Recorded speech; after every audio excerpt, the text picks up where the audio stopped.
Papaksiw tayo mga lods para balance. Gulay, may karne ngayon. Meron ako ditong isang bangus.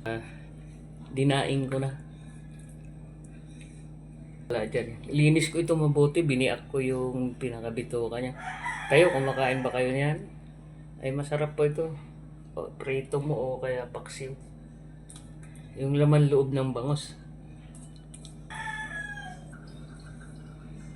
Por itong ampalaya. Naku, napakaginto ng ampalaya dito. Itong isang pirasong maliit lang ay 23. Nasinan ko niyan. So isasabay ko na ang suka. Alam ko naman lahat marunong magpaksiw eh. Natin. Ilalagay ko na yung ating ampalaya. Ayan. Para hindi ma-overcook. Diba ng ating bangus. Madali lang magpaksiw. Kahit bata marunong. Thank you for watching mga lods.